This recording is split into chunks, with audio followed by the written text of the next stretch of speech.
Hello, everybody, and welcome back to the Uncensored Anime Podcast, a podcast where we talk about all things anime uncensored. And we are your hosts. I'm David. We got Jerry. We got Kenny. And on today's episode, just like we promised at the end of last episode, we are going back to our roots. In this episode, we are going to be doing a Netflix review, 2 movies, Bubble and Summon of the Gods. And we're just gonna hop right into it. So, Jerry, Big Boy, anything you want to say to the viewers, to the listeners before we get started? What do you want to say? Okay, so here we are, 3 weeks after Manga Hero put us in the grave. Manga Hero has deleted our account. Yeah, he literally put us in the grave with that fucking tier list video. So the podcast had to disappear for a little bit. We had to recoup.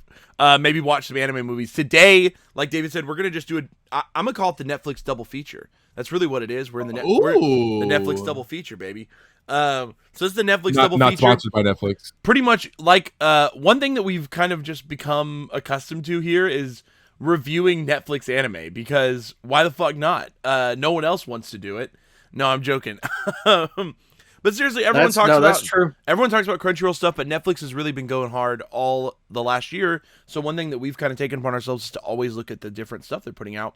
And we thought it would be cool to pick 2 of their movies they recently dropped and watch them and review them. Unfortunately, David just didn't watch one of them. So, No, David watched both of these movies. David was physically present. David was there when the movie was playing. It was on my screen, and I was in the room. Yeah. So that's about it. Yeah. All right. Yeah. Honestly, one's about bubbles, one's about dying. Yeah. That's all you need to know. They might kind of both be about dying a little bit. But yeah, so we're going to talk about 2. They're both about dying, I think. 2 original Netflix films that came out, which are Bubble and The Summon of the Gods. So, boys, what do you want to talk about first? Which of the 2? Lighter. Let's do Bubble first. We're going to start with Bubble, okay?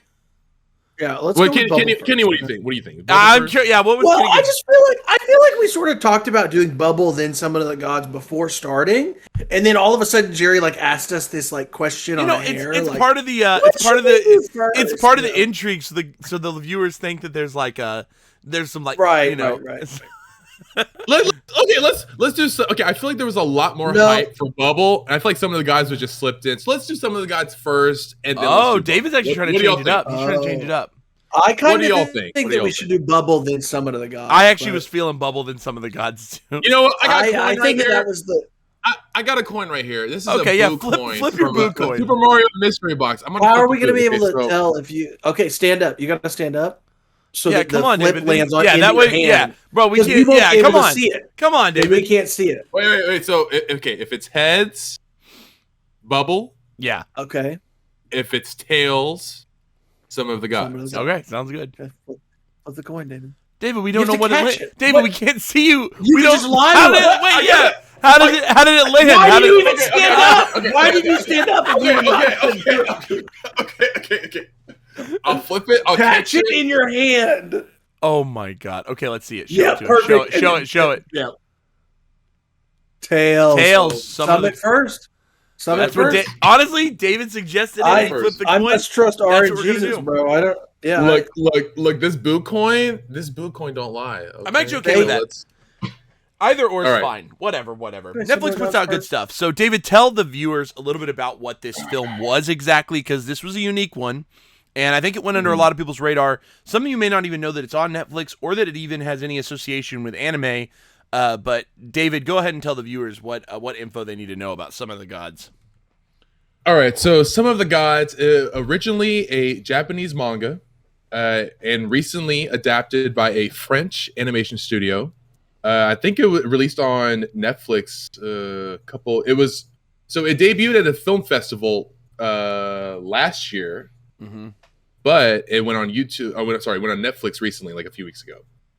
And I guess we just go right into overall summary. I get synopsis. Let me give them a synopsis of sort of what the film is about. So, for those of you unfamiliar, the movie follows the story of a reporter who has become deeply interested and invested in people who are trying to scale unscalable mountains, right? So people who are trying to become sort of professional climbers. And through his interest and investment in that, he stumbles upon a specific climber whose name's escaping me. And pretty much this climber was what? What was You mean Habu, bro? You mean What are you Habu? saying? Pabu or Habu? Habu. Habu. You forgot Habu's the best character in the character. Habu's a badass. Did you even watch it, Jerry? Or did you even watch it? No. Yes. See, no, Jerry was asleep. Jerry was asleep. Jerry was asleep. I just am What's not the main good with- character's I'm name? not What's good the with main character's names. Sorry to interrupt you, Jerry. Sorry to interrupt you. Fukamachi, okay. Continue. I'm not good with names or Bet you don't even remember memory the at kid's that. name. I can remember Photographer's name is Fukamachi. Main climber's name is Habu. Habu. Yes. Here's the deal. Habu goes into essentially hiding after a failed climb, and he then chooses to try to climb Mount Everest after this. And we watch as Fukamachi and Habu sort of both come to terms with their past as they choose to overcome what many call the Summit of the Gods, which is where the title derives from. That's the basic premise. I won't spoil the rest of the content of it.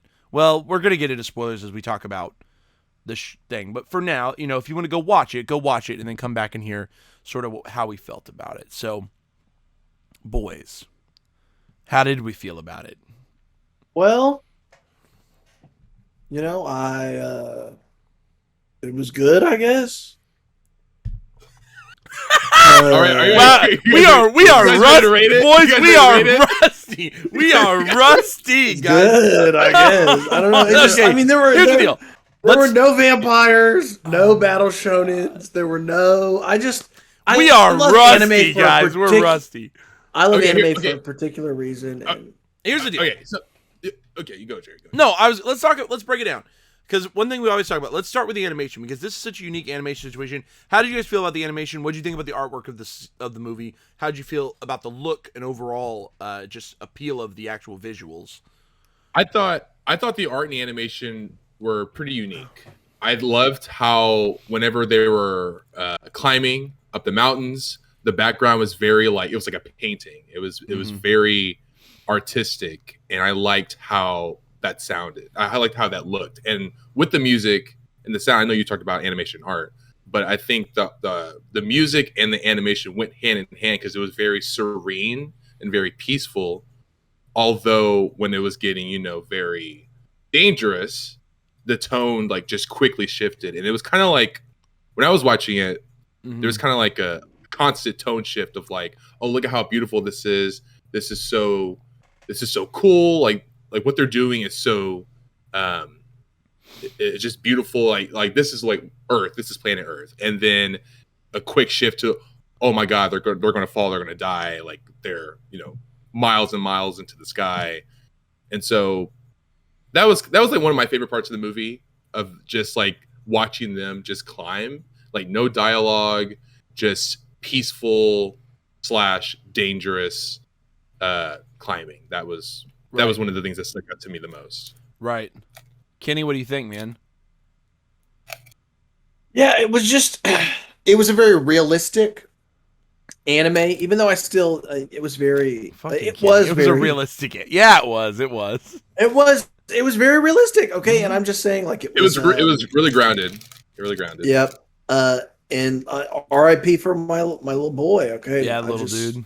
Oh my God. He just wasn't ready. Man. Yeah, I think one thing that kind of stuck out to me was actually, and I don't know if you guys noted this too, but French animation really blends 2D and 3D a lot better than studios elsewhere. I felt like this movie really had a mastery over, at least this studio, whatever studio handled it, they really had a mastery over the blend between 2D and 3D. And because of that, it gave this film a really unique look that it reminded me of Super Crooks that we watched, right?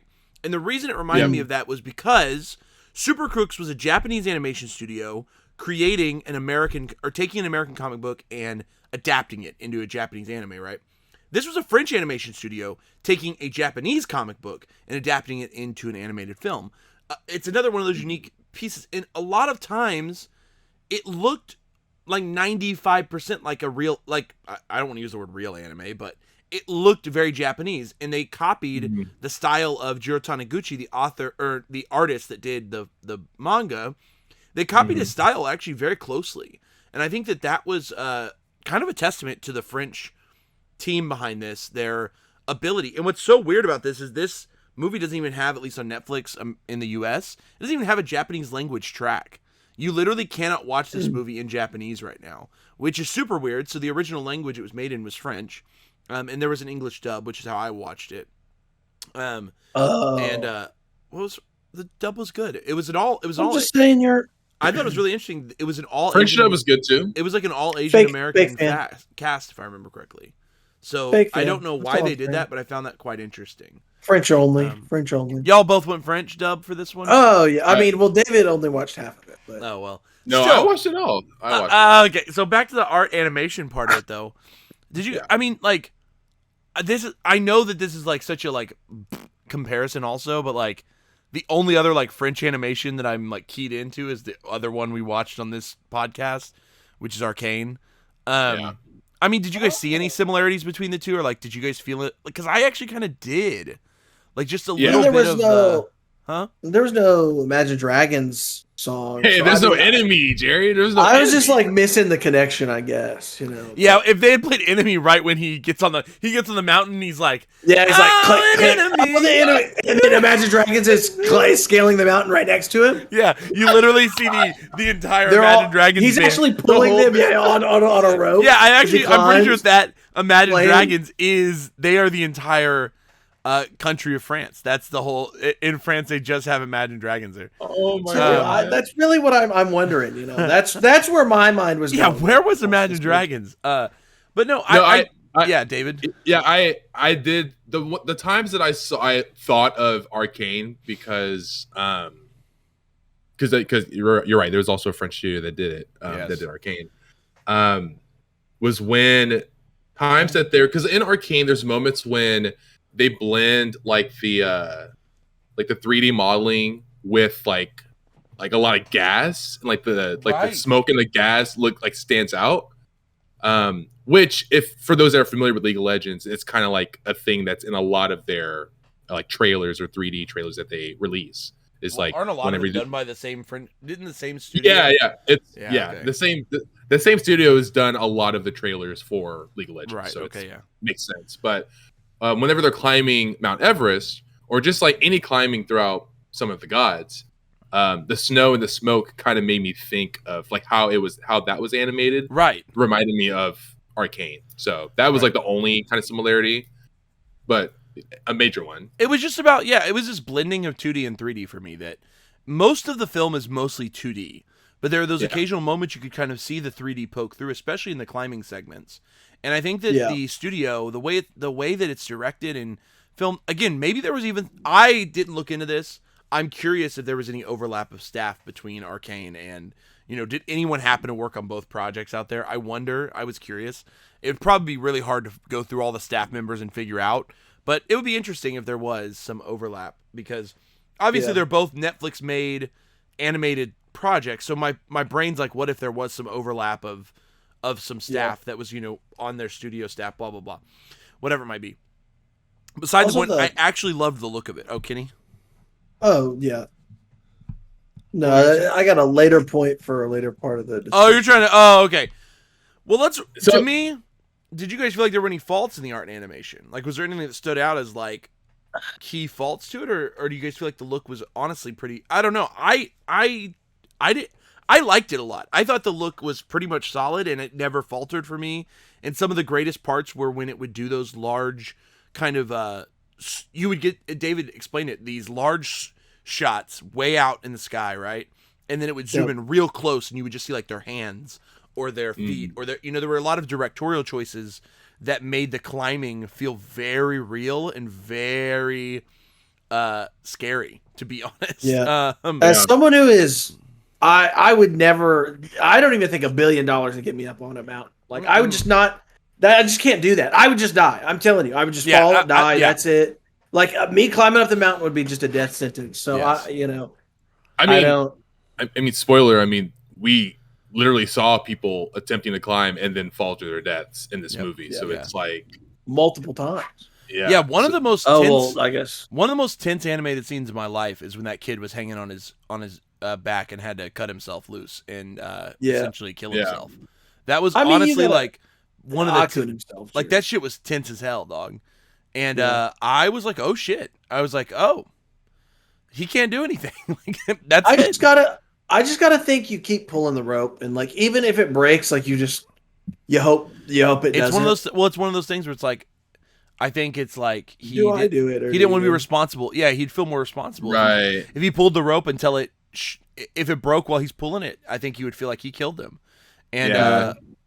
He's more like directly involved in that. right. death. So I'm sure in his head he thought, okay, how can I approach this?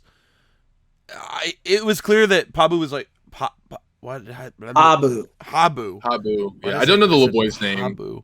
Habu was trying to come up with a plan in that moment, and I'm surprised it was that whole scene was like just very well done, and the way it was paced, Probably the best scene. yeah, in my very very impressively done.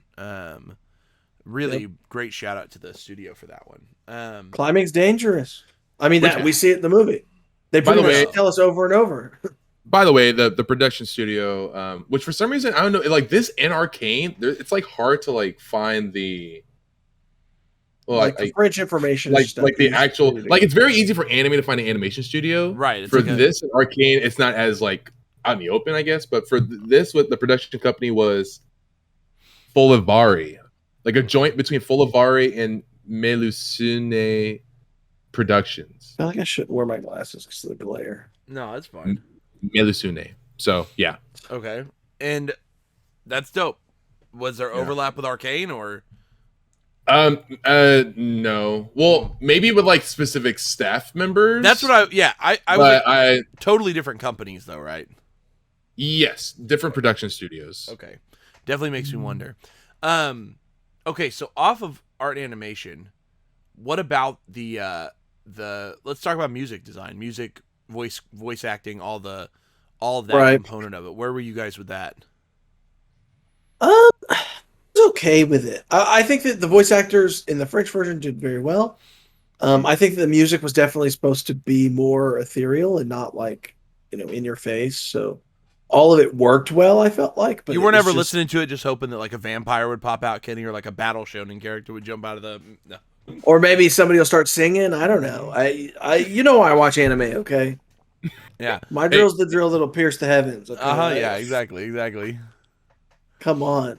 But yeah, it was very, because of how ethereal it was, I feel like I don't remember any songs in particular. So Right. Yeah, it That's a wasn't good way to something put that it. like was in your face. Like, yeah, it was just more of like a supplemental, like something to like enhance, but not like take away focus. Right. yeah. I remember something I really liked about it was the sound effects, which you don't always get a lot of good sound effects with anime or even animated films sometimes. And they did a really good job making, I don't know how they made all the noises, but noises between like gripping snow, gripping ice, or being in an open field, or like there was a lot of those white noise type sounds that were just sort of inserted into the film that made it feel open, or like there was a world to be lived in, or the noise of the climbing gear as they would walk. Like there were small things like that I noted where I was like, oh, this is really good sound design. You know what I mean? I was like, oh, that's really impressive sound design that you maybe wouldn't get. You only really get out of studio level films for this type of project, feature films. Sorry, that's what I mean. But you don't usually get that sort of intricate sound design when you're just watching like a TV anime or like a seasonal anime. They might have some small things here and there, but mostly they're going to focus on voice acting and background music, so on and so forth. But this because of the way that it would set these scenes, they constantly would use sound effects because you wouldn't have a lot of people talking when they would climb or do this stuff. So it was a really impressive sound design. It made it feel very, very real and very grounded, which definitely made it a different type of viewing experience for an anime fan for sure. Yeah, like you could like the rocks falling, the avalanches, like the rope sliding against the rock. You could like hear everything. Mm-hmm. So it was like just very immersive. That rope, dude. Yep. Every time. Oh, Kenny. Every time that rope. Oh, dude, yes, that was so. That's what I'm talking. Like such great sound design, all the way through. But English dub though, I thought it was okay, but I actually did feel like some of the performances were a little stilted. Some of them are not super like like a lot of the voice actors were not ones with a lot of credits, if that makes any sense. They were definitely not traditional anime voice actors. If that like very few of them had anime credits, if any of them, if I remember when I looked it up. Maybe a couple of them did, but a lot of them had just done other things. You know, it was an interesting voice cast, and I remember kind of thinking to myself, like, how did this cast come together? Because I believe it's most that I looked, they seem to all be Asian, which I thought was also an interesting choice for the film, because it makes sense. Obviously, the characters are definitely like overtly. The whole thing is set like in Japan, and you know what I mean, like makes sense. So I kind of thought all Asian. Thought it was an interesting choice. Yeah. But I other than that, I felt like the performances, especially Habu and Fukamachi, they both of their English voice actors did very good. So to me, at least, I felt like they both performed quite well. So that also made. What about the kid? What about the kid's voice actor? Honestly, Kenny, he was one I didn't like as much, and I kind of wanted to see what his French voice was like, because I didn't like that kid. The French was good. Okay, like I think all the French voice actors were good. I think I don't know. I sometimes with like I don't know. Like sometimes like emotion or tone, it's kind of hard. But I feel like with these performers, I think they did a good job. Interesting. And like those key moments where emotion was like needed and necessary, they've showed up. So I wish that there was a Japanese dub. I'm curious what this film would have been like with a Japanese voice acting performance. And I wonder if it exists somewhere, or if it's, you know, maybe in Japan it is already available. I don't know. It just wasn't, when I watched it, it was not an option on Netflix. So I'm curious if that's something coming in the future or not for the film. But yeah, pretty great sound design overall. So let's get into the story of the Summon of the Gods. And I think that's the part. So here's one thing I noted, David, and you didn't say it earlier, but if I remember correctly, the manga is actually based on a novel, like a legitimate novel, not a light novel, but like a novel, right? Correct me if I'm wrong. So the Summon of the Gods manga series written and illustrated by Jiro Taniguchi, based on a 1998 novel by Baku Yumemakura. There it is, yeah. So based on a novel. It was originally a Japanese novel that got transitioned into a manga that now has been made into a French animated film. And I think there may have even been a live action beside something like that. At overall, I felt like, or a lot of times when things are based off novels, if they're adapted correctly or they're pretty straight across, at least if it's a good novel, you're going to have a little bit tighter of a story. And I thought that I'm curious to compare, because at this point you have a novel that got adapted into a 5-volume manga that then got adapted into an 1.5-hour movie. How much of it made it from the novel all the way to the movie? You know what I mean? Like, and how much got cut out, or like what space. Telephone style. To me, this film felt really cohesive. So whoever scripted it, you know, basing it off the manga or the novel, I thought it felt really comfortable and cohesive. We have really strong character arcs for both the two leads, and strong motivations. There was, fairly well developed background side characters that had intention behind it.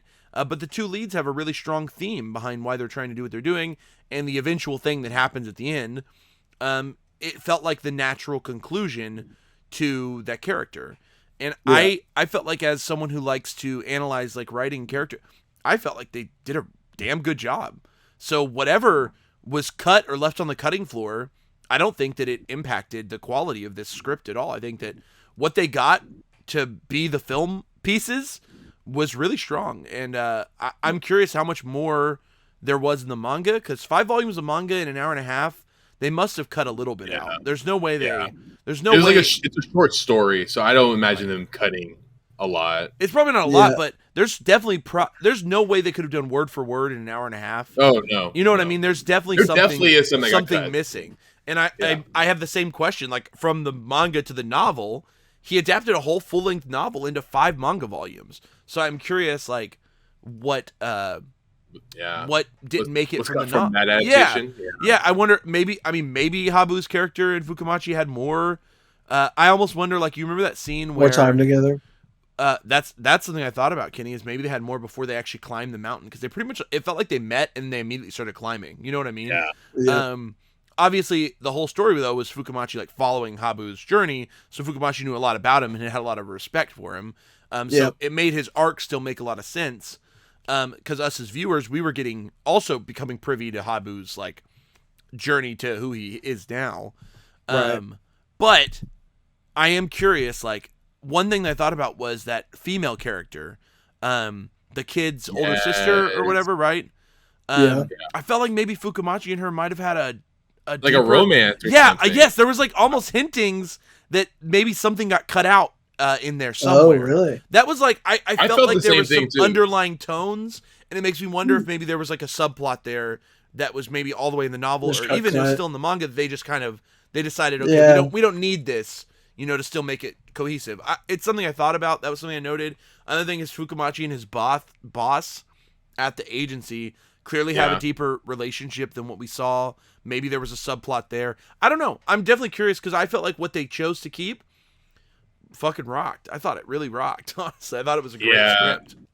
I felt like those extra side characters don't really contribute to the overall story, which is really just Fukumachi and Habu. Right. Yeah. And like their relationship, their individual stories, and then them meeting each other and climbing at the end of the movie. Yes. So I wouldn't be surprised if those like extra sides, like those subplots with those extra characters were cut.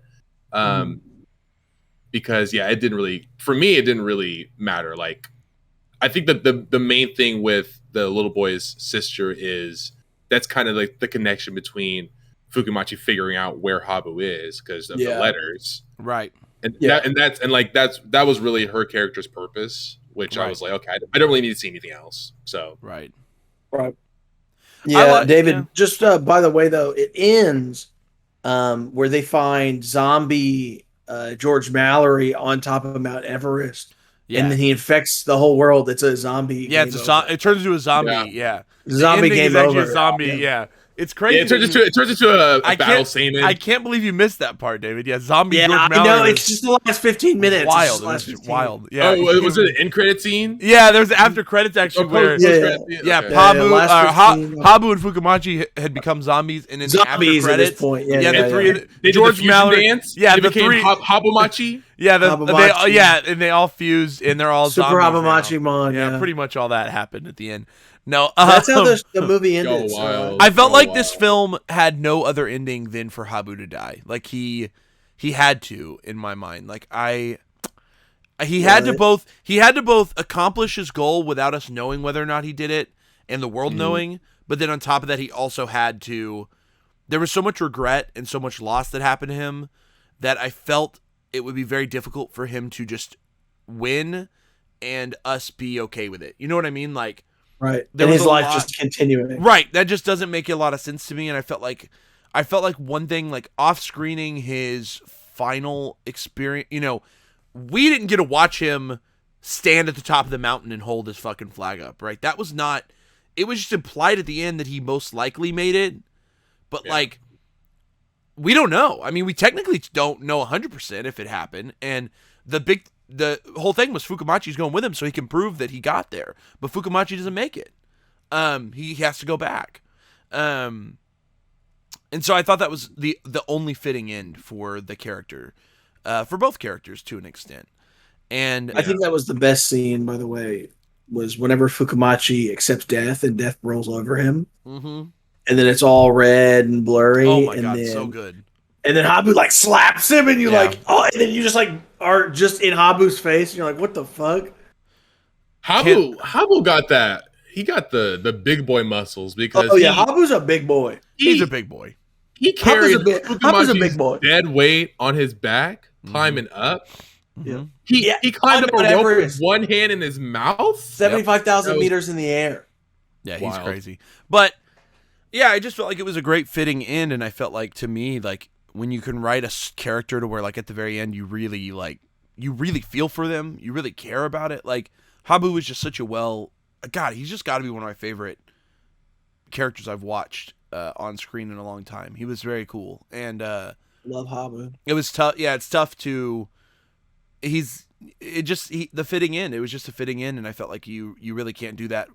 It doesn't always work, in storytelling, but I think it really, really, they nailed the landing here. And I don't know, but I'm curious, when you guys are watching, did you guys think like, damn, this would make a good live action movie? That was like the one thing I thought was like, why the fuck does all these companies there is a live action movie. Oh, there's a Japanese one, right? Or am I wrong? Or yeah, the Japanese live action. Why does Netflix always want to make One Piece or Bleach into fucking live action movies when great manga and anime like this exists that would make amazing American live action films? You know what I mean? Like, this could be turned into an incredible live action film here in the U.S. with like a big budget. What's the net worth of the Summon of the Gods IP, Jerry? Probably very low. That is true. But what's the net worth of let's just compare it to something like All You Need Is Kill, right? Which got live action. I agree with what you're saying. But Netflix is about the dollar signs. They are, and that's why we're getting live action One Piece and live action. We only got All You Need Is Kill. Hakusho. Wasn't it because Tom Cruise literally wanted to make it? Like, there was, it was just a stroke of luck. Same thing. I mean, Battle Angel Alita is the same way. That one, the guy who made that movie, I can't think of his name. Is there like a passion? He really wanted to make that. Yeah, that was like a really important thing. I can't think of. God, he's like a famous director, and I can't think of his name. That's so rude. The live action Battle Angel Alita, though, the guy really wanted to do that movie, and that was like super important to him. So, I hope that these are the types of. To me, Some of the Gods could have come out as an American film, and I think James Cameron. God damn it! Why? Yes. He really what is he doing that movie and not Avatar? He's got a bunch of Avatar cooking for you, Kenny. But this would have been an awesome live action film, and maybe one day it could be in the U.S. And I want to watch the Japanese live action just out of curiosity, because it was just such a cool film and great setup and great setting, and again, just two solid, just incredible leads, and really was their story of traversing adversity and using the things they know best to live their life to what they believe to be the fullest. And despite things like Habu, the kid dying was it was a lot to take in. Especially since Habu was like, don't fucking come, you're not ready. Oh my God, yeah. And he was like, well, I'm going myself. Yeah. Really, and then he brought him anyway, and then he just died, bro. Just so fucking good. Gotta be one of my favorite animated moments of all time. Favorite's a weird way to put it. Just tragic in a way that it really stuck with me. That's what I mean. Impactful. It was just a very impactful moment, and not a lot of animated films do that and can do it well. Yep. So, if you were to watch only one animation out of France, fuck Arcane, watch Summon of the Gods. That's my this. We'll still watch Arcane. I like this so much better than Arcane. Okay, we're titling this one "Arcane is the worst anime ever." Yeah, just for the clicks. Just for the best animation out of France? Question mark. And it's like Arcane with like an X on her face, crying Arcane, crying. Put a little crying emoji. We keep calling Jinx Arcane. Her name's Arcane. Arcane. Arcane from Arcane. No. Wait, okay. I have to tell about my biggest grief in this movie. Okay. I was very upset about one very important detail, and that's what Fukumachi just had a beard the next morning. Oh, yeah. I thought that was Habu. Exactly. There was one defining feature between the two guys whenever they're masked up. The beard. One had a beard and one did not. And then they both one had a light beard, one had a dark beard. I think there was like a little bit of a time jump there is why that happened, I think. Yeah, I wish it was more obvious because it seemed like they went to bed. It did take a second. Woke up with a beard. But I think there was a small jump in time, and obviously he didn't have access to shave, so his beard grew out during the small jump forward. I actually saw that too. I remember thinking like, wait a second. I had to like reorient myself. Yeah, that was weird. Okay, let's rate it, boys. All right. In 3, 2, 1.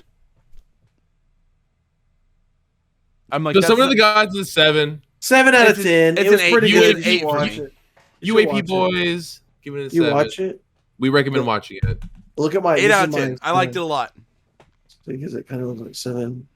All right, let's get into next Bubble. up is next is Bubble. So Bubble's a story about I thought I was doing this. Put his dick in a bubble. He wants to make the bubble pussy clap. Yeah, pop the bubble pussy. This is a bubble. David, do you want to give them some more? Let's not talk. Wait. Wait, I'll open with some. Okay. Yeah, give him some. And then I'll give you. stats. Okay, Kenny, so Bubble was very highly anticipated animated movie this year. It is animated by. It's an original movie produced by WIT Studio, and the music is done by Hiroyuki Sawano, who is known for participating in a lot of well done musical projects for anime. I think he did the music for AOT. Guy makes music. Guy makes music. Yeah, and people love the music he makes. I don't know a ton about him actually. I know the name though. Yeah. So, did you know that there's a manga adaptation in Jump Plus? No, I didn't know that actually. Tell him who created the original character designs. Oh, and that too. I don't want to look it up. I just know it. Abada. No, not Yeah, Takeshi Obata. Takeshi Obata. I was saying the other one. Character designs were done by Takeshi Obata. So you got Takeshi Obata, you got Hiroyuki Sawano, and you got WIT Studio. So this movie should have been right. Should have been the best thing ever, right, Kitty? Tell them a little bit about Bubble. This is about Zero Kiryu at the Cross Academy. He quickly becomes a vampire, very quickly, and he must join the night class with his friend Yuki Cross, who just so happens to be the adopted daughter of the principal at Cross Academy. This is Vampire Night, and that's what we're talking about this week on the Vampire Night podcast. So basically, picture Vampire Night, but everything's a bubble. Everything's a bubble. Vampire Night, but bubble sex. So it's an episode from SpongeBob. Yeah, it's literally, you know that episode where he blows up Bubble Buddy? That's this. That's this. Also, there's parkour. Okay, so this is about, some catastrophe happens in Tokyo. All these bubbles start warping reality. And so to trade or fight for goods, people have started doing parkour races to flags. Yeah. And then like a bubble becomes sentient and makes itself into a human. Yep. And I guess there are bad bubbles and good bubbles. The good bubbles are blue. The bad bubbles are red. Also, the main character, Hibiki, he hears really well, and so he has to wear headphones. But because he hears so well, he can hear the bubbles singing. Yeah, something like that. Hearing pretty much. He doesn't hear well. He has a super hear the sensitive. He has very sensitive hearing. Yeah. That is genuinely the plot of this movie, and Kenny's cannot. Not wrong. I don't. That's literally right. There's just so many bubbles and like just bullshit. And somehow, the main character is a tsundere. Like, she's kind of like, it's kind of a cute bubble. I'm not gonna lie. No, Hibiki is the tsundere, bro. Oh, I thought you meant the girl. No, the girl is not. She's Tarzan. Yeah, she's got more of that like. What's that? Fish out of water. Fish out of water. Yeah. This was it was so beautiful though. Beautiful movie. To add on to the disappointment that came with this film, I just realized it was directed by Tetsuro Araki, the same man who directed the Death Note television show as well as the first 3 seasons of Attack on Titan. So, wow. But then on top of that, this was written by Gin Urobuchi. Okay, do you guys know who Gin Urobuchi is? No. Man, who's Gin Urobuchi though? Guys, who is Gin? He is the writer and creator of Puella Magi Madoka Magica, right? As well as creator writer of the anime series Fate Zero. Yeah. As well as one of the creator writers of Psycho-Pass. Yeah. Why was this so bad? What happened? What happened? It was like somebody just like threw darts at a board. Was like, we're making a movie about parkour, bubbles, with some banger music. Banger music. Again, so we've got Hiroyuki Sawano, WIT Studio, Takeshi Obata, Gin Urobuchi, and the director. And this is what they made. This is what this group of people who are all pretty good at what they do. Not just pretty good, maybe some of the best at what they do. Some of the best we ended up with arguably Bubble. I mean, and honestly, the trailer looked really great. I would say pretty much if you just turn the sound off for this movie, this was an awesome movie. Oh, you would have a good time. Oh, it's a good. Yeah. It looks beautiful. It's beautiful. Yeah. Beautiful. Actually, if sound you design even mute the video or mute the speaking audio, just take the and dialogue, the dialogue out. No dialogue. Yeah, keep the music take over. Take away the plot. Keep the whole music. plot. Keep the animation. You got a 10 out of 10 movie. When they're like Master who has like no legs or whatever showed up and he was like, "Oh my god, I'm gonna push you through the." That was like, he said, "I'll lead. I'll lead." he's like, "I'll lead, I'll lead. bro."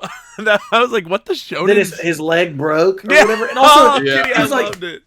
I like, okay, so tricking is like doing flips and shit. He was like, Right. and they were like, "Oh my god, it's tricking," and I'm like, "What the fuck is doing the flips and shit gonna help you make this jump right now?" Like this dude's just like fucking around. Like I don't know. Like Shin just runs up, hobbled leg, starts doing some flips, and they're like, "Whoa!" Yeah, I mean, it was cool to see, but like this movie was just awesome to see.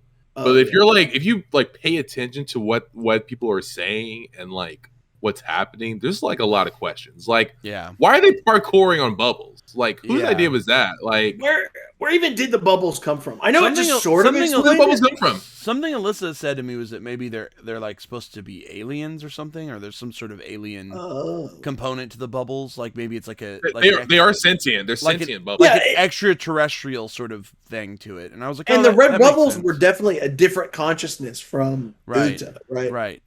So I was like, okay, maybe there is an extraterrestrial component, but it also felt very like extended metaphor to me, as if like the bubbles were supposed to represent like the Earth or something else that we've damaged as a society, and we were supposed to be getting some sort of like theming around that, right? Like oh look, the bubbles are like a metaphor for how we fucked it all up and we're all gonna die because of it or something, you know, like.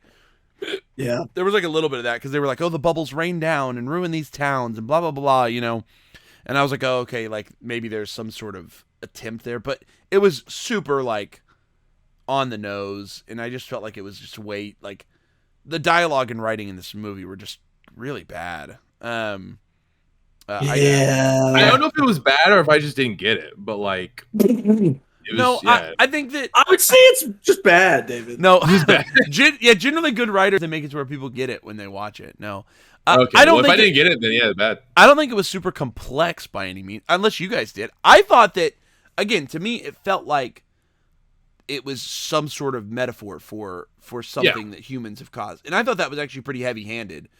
Just the way that the bubbles would interact, the way that it became human, the way that it tried to understand itself and understand people, the way that it saved him at the end. You know, I thought there was a little bit of, but they just like pushed that theme through like, it felt like they just like pushed it through a shonen factory. Like all the characters were just like shonen archetypes that all just happen to live in this village. They were all like young boys.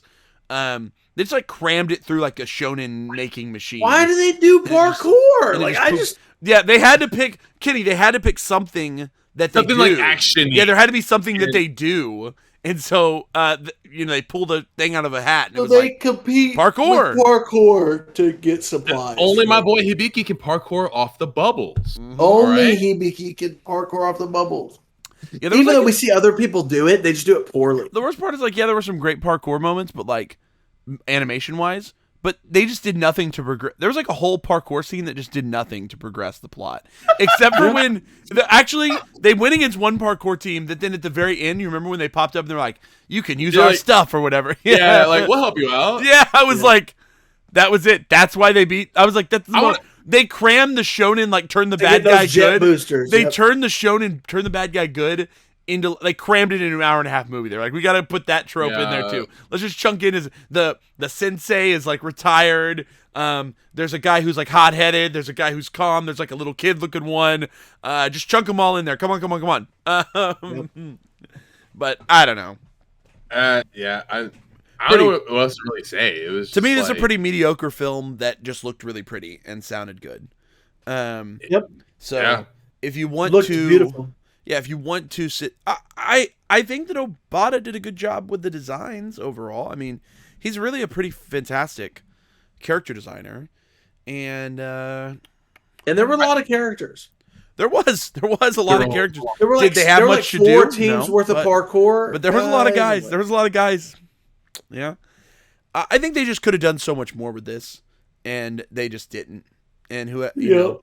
They just, I feel like it almost felt like at moments where I was just like, maybe they just wanted to show off like how good they were at animating, you know, like Yeah. I just felt like in some moments in the movie I was like, oh, maybe they just want to do this, you know, maybe they just want to animate something pretty. I don't know. I think every part of like the super crew created to make this movie did their job except for the writing. Yeah. I think like the music, it sounded good, it looked good. When you just look at the story, you get a little perplexed, like what's going on. I think you're right, David. Like, just the fact that you could completely cut the battle parkour aspect and have the entirely same movie. Yep. Kind of like it. Yeah, just as like, oh, okay, so you guys. No, Kenny. They had to use the parkour to get to the bubble god. Okay, Here's how else are they going to get there? They got to parkour. I think that you could have just had the kid like also be sensitive with his hearing, and he's just been scavenging things, and so he's good at maneuvering through buildings, and that's it. Kenny's onto something here. And so you just have some scavenger bits where he's scavenging for supplies with his friends or whatever. Wait, so like Horizon, like Aloy, like scavenging, like literally like Aloy or like Nathan Drake, like literally, yeah. Now that I think about the other three things that the guy who wrote this has written, I'm actually like the more that I'm processing it, I'm like actually those three things are also kind of like not. It's not that they're not good because they are. Madoka Magica and Psychopaths are considered quite good, but they're also a little like tropey, anti-tropey. You know, like there's like a lot of that to it. Are they known for their writing? Because I haven't seen any of them. Well, Madoka is known as it's like the Evangelion. The people talk about it because it took the formula that was present in magical girl shows and decided to put a twist on it. And at the time, it was really the first show to really try to do something like that with that genre, and that's fine. But I think looking back, it's a little edgy. You know, I mean, I don't know a better word for it. It was a bit of a, and Psychopaths also, it's like pretty edgy. You know, there was just some like, it's like, yeah, it's the future, and these cops, they capture people, and there's a thing that identifies them. Pew, pew, pew. You know, like... Yeah, it identifies if you are going to have criminal thoughts or whatever. Yeah, you know what I mean? He likes to take kind of these, like... But this one, it almost feels like the bubble thing was, like, his idea, and someone else, either him or someone shoehorned in the rest of it. Like, that's what I don't know if, like... Maybe there wasn't a lot of synchronicity between him and Obata, which... Like, you know what I mean? So maybe, like, in making the character designs, he was just and there was... I don't know. But... It definitely felt a little wonky. There were two other writers credited other than him, so maybe the other writers had some hand in some of this. Possibly. Sometimes I have to remember that there are shitty isekai that come out. People write entire novels about skeleton knights in another world, so... not just that, but people read that shit. So maybe they were just trying to make something mainstream and maybe there was an attempt here to make something mainstream or something that was palatable, but they wanted to do it, you know, so maybe that's what this is like the second parkour thing that's come out this year, though. Oh, yeah, because that like Bubble and that, Tokyo's 24th Ward or whatever. Mm-hmm. Also about parkour. What the fuck is that? Happens. I mean, they climb shit. They're like Spider-Man without the webs or some shit. The whole like high quality rom-com is definitely a thing right now too, kidding. And we've talked about that. Like the idea of doing like it almost is, I want to maybe blame like Rent-A-Girlfriend's fault. I don't know where it like really started, but over the last year or two, there's just been like a massive influx in high quality rom-coms. Between like Rent-A-Girlfriend, Kaguya. There's a couple this season. Dress Up Darling, Shikamori. There's probably more that I'm forgetting, but so I don't know. There does seem to always there always seems to be trends that happen in anime. Komi. But there always seems to be trends, and it just makes me think maybe parkour is like someone somewhere in Japan is like, let's make some parkour stuff. So maybe we're gonna be like next season. There's gonna be another parkour anime or something, and we're gonna jump. I'm ready for Wand Dance. Okay, that'd be good. Anything else about Bubble, guys? So at the end, they got rid of all the bubbles. So, but there was still like the issue with the gravity being weird because they were still able to parkour as if No, I think Like, they were fixing it. before. Bro. I think they were just good at parkour. But they were parkouring as if there was like no gravity, because that Maybe was there the thing still like was. before. I think all the bubbles didn't go away. They just became more like. No, they all disappeared, right? No, they like fall to the earth or whatever. Remember? Oh. And then it's just like they're like, I don't know.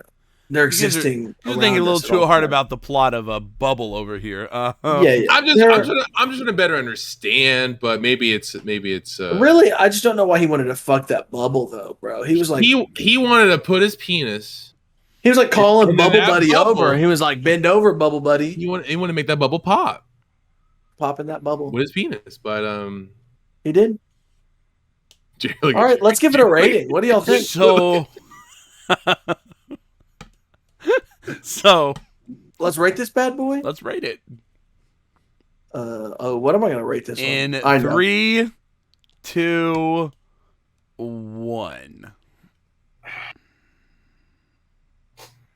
Me and Kenny are the same way. Yeah, y'all are 5 out of 5. I think this is slightly below average, actually. I want to give it higher because it just looks and sounds so the good. Art and the animators deserve better than what this shitty ass story gave them. Yeah, and I thought it was pretty, but I feel like that was all it had going for it. I don't even know if the music was good. I agree. It was a little forgettable too, though. But so I just feel like the only thing it really had going for it was the animation, and even that at times there were some shitty shots in there. Honestly, there was a couple weak shots where I was like, really? I was like, this is a feature-length film. Like, come on. But then there were some shots where I was like, holy shit, my mind's blown. But it's a 4 out of 10 for me. Whenever the dude's leg exploded, that was nice. Pretty much would never watch this again, to be honest. Yeah, I mean, for sure never. I mean, I would watch it just muted.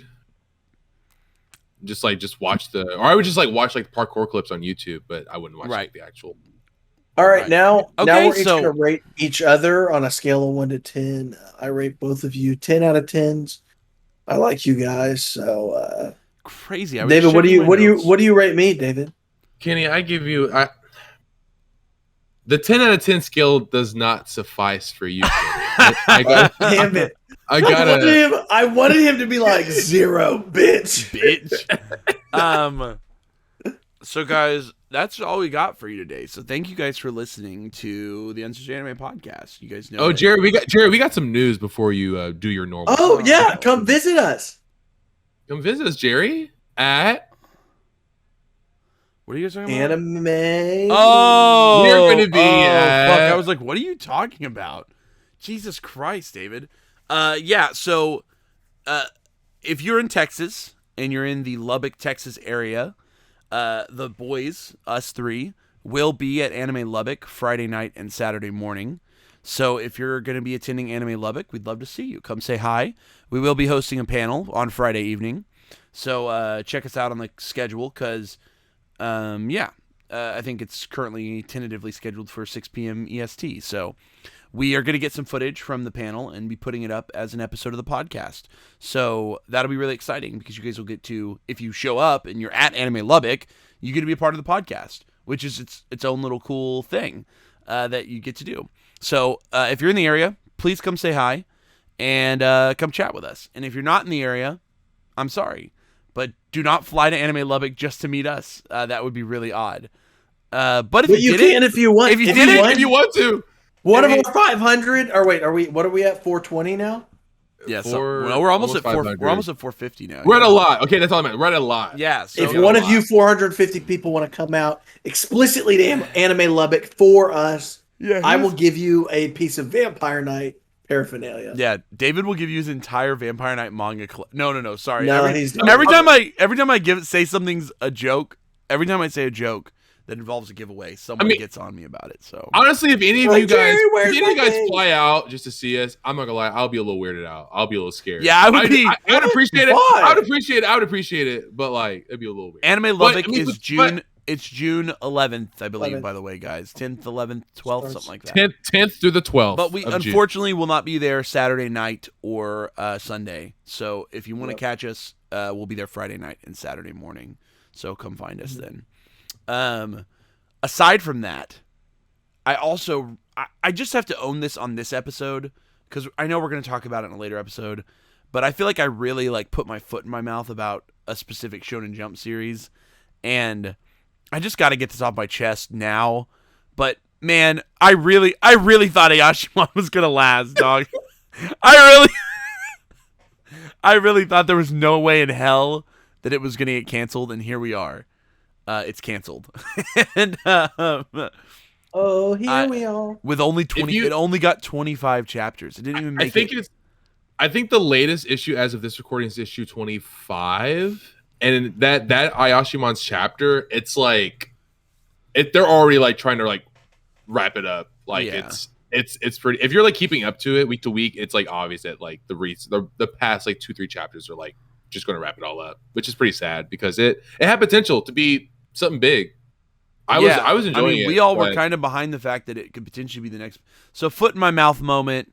I clearly missed the boat on Ayashimon. I don't know why why I'm so off on what I can scale. Because first I thought Red Hood had a chance, and now Ayashimon. And I think that it boils down to that some of these series are really, really working here in the U.S., like Red Hood and Ayashimon. And so a lot of the English-speaking community is excited about it, and it seems like there's a lot of hope for it.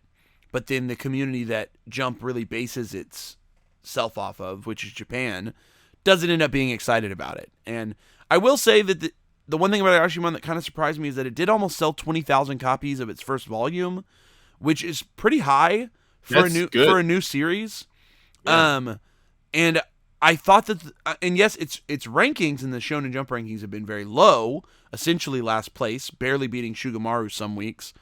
But I thought maybe its volume sales would save it, because even compared to like other recent like PPPPP, it sold better than PPPP's first volume. You know, it outsold Duran Duran, it outsold Shugamaru, obviously. It outsold a lot of stuff. So I thought maybe the volume sales would save it, but I guess that wasn't enough for Ayashimon. I'm not sure. And I'm not even sure why it was so disproportionate. Like, for a series that gets ranked so low every week, I'm surprised that it had such high sales. So I don't know. I'm not sure what really happened there, but the total foot in my mouth moment. And the magazine changes so fast that our current State of Shonen Jump 2022 video is already like deeply so outdated. Yeah, like we put that out like a month and a half ago, and like there's like 6 new manga that are in the magazine now that weren't even in. You know what I mean? Like that's how stupid it is right now. But big foot in my mouth moment. Ayashimon was a total failure. I think it started off strong. I think those first 10 chapters it was ranking to like middle, but then like after the first volume's worth of content, it's just like Japanese audience just started. They didn't want to get with it. Didn't want to get with it, which is weird. But hopefully, here's me saving my foot, which is that I talked about how much I love Akane Banashi in our current state video. And I think when we did the current state, there only like one chapter had been ranked or something. You could be putting your foot in your mouth for the future, though, bro. I hope that this is, as of right now, it's only ranked in the top half and is even broken into the top 3 with one of its chapters in the rankings. And Kape Yamaguchi, the voice actor that does, I believe he plays Usopp, is doing like an audio thing that they already did, and he's like doing it with his daughter. He's gonna play the dad from chapter 1. And no way. Yeah, some sort of like, and Ichiro Oda even said that people should go read it. And I'm trying to take that foot right back out of my mouth. I think Akane Banashi is the new. It really sounds like, can I be honest? Jerry's a bit of a dick rider right now, I think. No, go listen to what I said on the old podcast. I was just saying, hey, Oda, and I was on it. I was on it before Oda. He said, I was ahead of him. No, they're riding my dick. They're riding my dick. Obama said. They're riding my dick. I was first. Dick riding. Akane Banashi, I'm all for. But yeah, Ayashimon, we'll talk about it more. The boys are going to put together a talk coming soon. We're going to call it the future of Shonen Jump. So we've done current state. We're going to try to do a future of Shonen Jump talk because there's a lot of things that have continued to need conversation in that magazine. And it's crazy, like even Eyepatch Wolf put out his current state of Shonen Jump 2 weeks ago, and even like a ton of the shit he says already is outdated. Like, you know what I mean? Like, Yeah. that's how dangerous it is to even have commentary about Shonen Jump because of how quickly the magazine just cuts and changes and things end and just a lot that happens. So we're going to have to get into that in the future. Also, we have some hope to get some guests on this summer. So hopefully we'll have some guests. Like David said, we're going to have some special con visits. We've got a couple more that we hope to go to, and those will be some special episodes of the podcast as well. But also, if there's anything you guys want us to review, we would actually love it if you put that down in the comments for us. So if you made it this far, Get in the comments. We actually would love to do a couple more of these review episodes. We haven't done them in a while. We want to kind of integrate them in, but we really want to do stuff that's... I get it that retro reviews sound fun, but we really want to focus on stuff that's sort of in the current zeitgeist, you know, that are in the popular culture. So if there are shows that we missed, shows that we need to go back to that are recent or that are kind of big talking points, I think one that all of us probably are going to have to go back to is your boy Kong Ming. I feel like it is super popular and just getting more and more popular with each episode coming out. We totally missed it in our first episode overview for the season. And because it wasn't. Oh, it was on High Dive. Jerry, I'm caught up. I watched it all. It's really good. What's going on? Did you subscribe to High Dive and not give us the password? What's going on? I'll give you these. Hey, why do you do that, kid? Jerry, David is caught up on your boy Kong Ming. We didn't even finish some of the. Couldn't even watch the one movie for the damn podcast. One movie. All caught up on Kong Ming, though. If there's something modern, recent that you guys really would like us to talk about, please let us know. We do still plan to maybe do some retro combos. I really would love to do some, so we're going to get into those. Don't worry. We have more time now, and we're slowly we've almost made it to 2 years of the podcast, which is crazy. So we want to make sure that we do some of that. I also really want to, if you've made it this far in the episode, this is a shorter episode than normal, so hopefully everybody makes it this far. But yep. I want to know, would you guys be interested in me, David, and Kenny playing a version of the Newlywed Game? Would that be interesting to our viewers? If we try to play you guys know the Newlywed Game, right? Hey, Jerry. No, I think that'd be fun.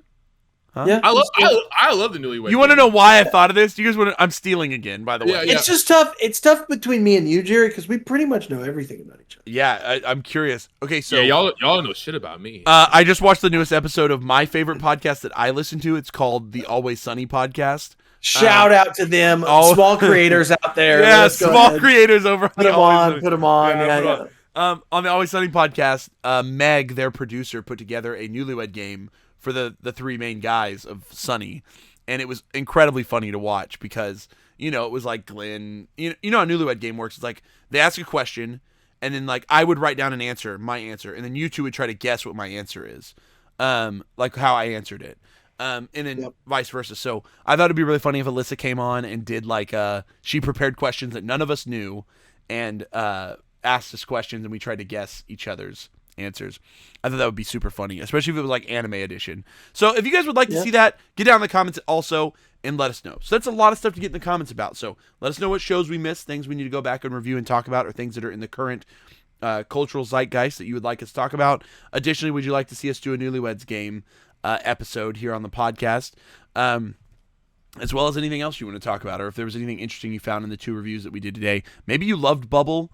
If so, get in the comments. Please. I'm willing to talk to you about it, but I just don't know if I'm gonna engage great because struggles. So on that note, thank you guys so much for watching. Make sure that you like, comment, subscribe. That helps us out in the algorithm. This has been another episode of the Uncensored Anime Podcast. And we're saying peace.